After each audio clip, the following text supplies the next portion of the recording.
এখন আমার ম্যান্ডেটরি পার্টে যেটা আসবে ফাতা ম্যান্ডেটরি পার্টে আসবে ট্রানজিশনাল প্রবলেম। কোশ্চেনে কি দেওয়া আছে দেখার দরকার না, এরকম দেখলে বুঝবো যেটা ম্যান্ডেটরি পার্টটা আসছে। এখন দেখো তোমাকে প্রথম হলো আপওয়ার্ডে ডাউনওয়ার্ডে এরকম করে দেবে, 3টা পার্ট দেবে, এখানে অঙ্কটা 2টা পার্টে আসবে, এটা 10 নম্বরের জন্য আসবে ফুল আসলে। এখন কম্পিউটার হাইট অফ দ্য দেওয়া আছে, তুমি কি প্রথমে কি বের করতে বলছে দেখো, ক্রিটিক্যাল ফ্লোয়ের জন্য তোমার কি এইচ ডেপটা বের করতে বলছে। আচ্ছা আমরা তাহলে প্রথমে চলে আসি, কী কী দেওয়া আছে, U1 দেওয়া আছে, ভেলোসিটি দেওয়া আছে, H1 দেওয়া আছে, কোশ্চেনে দেওয়া থাকবে, এগুলো ভি দেওয়া থাকবে, আলফার মান দেওয়া থাকবে 1। তো ডিসচার্জ বের করো, ডিসচার্জ কিউ সমান কি এরিয়া ইন্টু ভেলোসিটি, এরিয়া কেমনে কি বি ইন্টু এইচ ইন্টু ভেলোসিটিটা গুণ করছে, তার মানে কি V into H into U1 গুণ করছে, পেয়ে গেছে। এখন স্পেসিফিক এনার্জি সূত্র কি U1 সমান H plus B square by 2g। এখান থেকে তুমি U1 এর মানটা বের করবে, এইচ এর মানও জানো, ভি এর মানও জানো, 2g এর মানও জানো, এখান থেকে H1 এর মান U1 এর মানটা পেয়ে গেছো। এখন ফ্রড নাম্বার বের করে দেখাবে যেটা ফ্লোটা কীরকম। ফ্রড না বের করার সূত্র কি U ডিভাইড বাই √2gh, বের করার কথা আসছে একের চেয়ে ছোটো আসছে, মানে এটা কি সাবক্রিটিক্যাল। আচ্ছা এখন আমরা আসি ফার্স্ট পোর্শনে কি বের করতে বলছে, compute the height of the smooth upward step through the channel bed to produce critical flow. Critical floor জন্য প্রথমে 1 নম্বর কোয়েশ্চেন। তাহলে তুমি কি বের করবে দেখো, তোমার ক্রিটিক্যাল ডেপথ বের করতে হবে, তারপর ক্রিটিক্যাল ভেলোসিটি। ক্রিটিক্যাল ডেপথ বের করার সূত্র কি HC সমান কি, এটা কি √3 alpha Q square divide by GB square. এটা অনেকে দিতে না পারলে এটা কীভাবে দিবা, ব্র্যাকেট দিয়ে 1/3 দিলেও হবে, বুঝতে পারছো, ক্যালকুলেটারে দিবা, মানটা পাইছো 0.61। আচ্ছা এখন তুমি ক্রিটিক্যাল ভেলোসিটি বের করো, ভেলোসিটি কেমন বের করবা, ইউসি মানে কত কিউ বাই ভিএইচ, এখান থেকে তুমি ভেলোসিটিটা বের করছো। আমি ভেলোসিটি বের করার প্রথম থেকে ইসি বের করতে হবে, মানে এনার্জি বের করতে হবে। এসসিটা কি এখানে SC critical that SC critical that. এখন তোমার ইসি বের করতে হবে, ইসি বের করার সূত্র কি ক্রিটিক্যাল ফ্লোর জন্য শুধুমাত্র 1.5 ইন্টু এসসি, এখান থেকে তুমি মানটা বের করতে বলছো কত 0.92, বুঝতে পারছো। এখন তোমার দেখো তোমাকে কি বের করতে বলছে, তো আমাদের প্রত্যেকটা টার্মে বের করতে হবে যে ওয়াটার টেবিল ড্রপ, মানে ওয়াটার টেবিলটা কতটুকু ড্রপ হয়েছে বা আপ হয়েছে এটা বের করতে হবে। বের করার সূত্র কি, এই drop equal to H1 minus HC minus del ZC, and del ZC বের করতে হবে। ডেল ZC বের করার সূত্র কি E1 মাইনাস EC, এটা ক্রিটিক্যাল ফ্লোর জন্য E1 মাইনাস EC, এখান থেকে মানটা বের করবো ডেল ZC এর। এরপর ডেল ZC এর মানটা এখানে বসা তুমি টেবিলের ড্রপের মানটা বের করছো, তোমার 1 নম্বর পার্টের শেষ।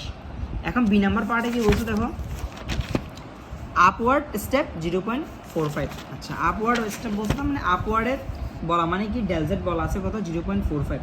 তাহলে এখন তোমার কি লাগবে E2 লাগবে, এখন সূত্র চেঞ্জ হয়ে যাবে, তোমার কাকে লাগবে E2 লাগবে। আর E2 বের করার সূত্র কি E1 মাইনাস ডেল জেড, যখন আপওয়ার্ড বলবে তখন E1 মাইনাস ডেল জেড হয়, আর যখন ডাউনওয়ার্ড বলবে তখন প্লাস হয়, এটা পরে আসতেছি বলতেছি। আপওয়ার্ড বললে মাইনাস হবে, তাহলে E2 সমান কি E1 মাইনাস ডেল জেড, এখান থেকে E2 এর মানটা বের করে নিয়েছি। ডেল জেড কোথায় পেয়েছো? ডেল জেড এর কোশ্চেন দেওয়া আছে। আচ্ছা এখন সূত্র কি ওই আর 1.5 ইন্টু ইসি দিলে হবে না, এখন সূত্র দিতে হবে কি E2 সমান H2 plus U square divide by 2g B square H square দিবা। এখান থেকে দেখো E2 এর মানটা তুমি এখানে বসাইছো, এখন সমীকরণে বসাই এইচ এর মানটা বের করতে হবে। হ্যাঁ তোমাদের একটা জিনিস আমি দেখাই দিই। আচ্ছা দেখো প্রথমে আমরা এটা কীভাবে বসাবো, 1.10 বসাইছো, আলফা দিয়ে সমান চিহ্ন দিবা, সমান চিহ্ন দিয়ে এইচের জায়গায় কী দিবা এক্স দিবা, এক্স প্লাস তারপর কি দিবা ওগুলো বসা হলো 4.5 ফুল স্কয়ার বসাইছো, divide by 2 into 9.81 into 3 square into x square, এটা বসাইছো। বসানোর পরে কি দিবা শিফট দিবা সলভ দিবা, এখন শিফট দিয়ে সলভ দিছো না, এখন এখানে মানটা বসাবা, আবার শিফট দিবা সলভ দিবা, আবার শিফট দিবা অ্যান্সার দিবা। মান কত আসছে দেখো 0.98, মান কত আসছে 0.98। এটা তোমাদের অনেকের আসবে না, না আসলে তোমরা কী করবা আবার শিফট দিবা সলভ দিবা দিয়ে এখানে 1 বসাবা, এক্সের জায়গায় মান কত বসাবা 0 না বসাই 1 বসাবা, 1 বসায় মান দাও, এই দেখছো 0.9। অনেকে আসবে যে কত জানো তোমাদের, আমারটা আগে করে রাখছে বলে এরকম আসতেছে, যে মানে আমারটা ক্যালকুলেটার আমি এই মানটা বের করছিলাম সেজন্য এরকম আসছে। তোমাদের আসবে যে 0.41 আসবে, কিন্তু 0.41 নেওয়া যাবে না, কেন নেওয়া যাবে না, তোমার ক্রিটিক্যাল ফ্লো কত দেওয়া ছিল 0.61 দেওয়া ছিল, কত দেওয়া ছিল 0.61, এন আসছে 61, তাহলে তোমার 0.4 নেওয়া যাবে না, 61 থেকে বেশি নিতে হবে। সেজন্য আমরা এক্স এর মান কত বসাবো 1 বসালে যেটা আসে 0.98 ওইটাই তোমার অ্যান্সার, সেজন্য আমার অ্যান্সার কত 0.98। তাহলে এখন আমরা সূত্র কি ওই সূত্র কি জানি H1 minus H2 del Z, এই যে HC এখন HC এর কোনো কাজ নেই, এখন কি H1 minus H2 minus del Z, just মানটা বসাবো, অঙ্ক শেষ, ওয়াটার টেবিল ড্রপ হয়ে গেছে, 1 নম্বর শেষ। এখন এখানেও সেম কথা দেখো, আপওয়ার্ড স্টেপ এখন কত বাড়াইছে, এখন ডেল জেডের মান কত 0.8, এখন তার মানে ঠিক সেমভাবে E2 বের করবে, E2 সমান কি E1 মাইনাস ডেল জেড। এখন একটা ঝামেলায় পড়ে যাবে, দেখো E2 এর মান কত আসছে 0.75, যেটা তোমার কার থেকে ছোট চলে আসছে, আমি তোকে বলতেছি E1 থেকে ছোট চলে আসছে 1.55 না, E1 থেকে এটা মানটা যদি ছোট আসে তাহলে এটা করা যাবে না, এটাকে আবার আমার কি করতে হবে, H1 বের করতে হবে, আলাদা করে H1 বের করতে হবে। তো সেজন্য আবার কি E1 প্রাইম, আগে কি আমরা E2 সমান শিখতাম না, এখন E1 প্রাইম E1 বের করবো। E1 কেমনে বের করবা, যে E2টা আসছে এটার সাথে ডেল জেডটা যোগ করবা, এটার সাথে ডেল জেডটা যোগ করবা, যোগ করে একটা E1 পাইছে, নতুন E1 পাইছে, ওই E1টা আর কাজে লাগানো যাবে না। সেখান থেকে আবার H1 বের করবো। কেমনে বের করবো দেখো, E1 সমান সূত্র কি আগের সূত্র H1 divide by Q square B, এটা থেকে আবার সেম ভাবে ক্যালকুলেশন করবা, 1 বসাবা, x ইকুয়াল টু কত বসাবা ক্যালকুলেটরে 1 বসাবা, 1 বসালে মান আসবে 1.67, বুঝতে পারছো?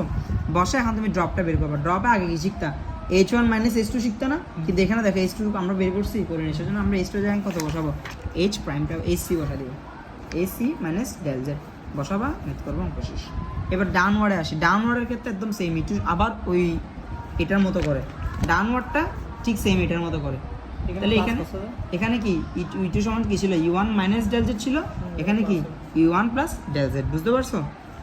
এখান থেকে ইটুর মানটা বের করছো, ইটুর মানটা বের করার পর আমার তুমি H2 বের করবো, ওই সেম প্রসিডিওরে, ওই এটার মতো H2 মানটা বের করবো, আবার x ইকুয়াল টু 1 বসাবা, বসা তোমার কি আসবে, আবার সেম এই সূত্রটা চলে যাবে, H2 minus H1 divide by minus del Z. এখানে দেখো H1 মাইনাস H2 হবে না, কেন H1 এর মান এখানে কম, H1 কত 1.5, তোমার H2 কত, বেশি থেকে কমটা বাদ দেবে সবসময়, এটা তো বুঝতে পারতেছো।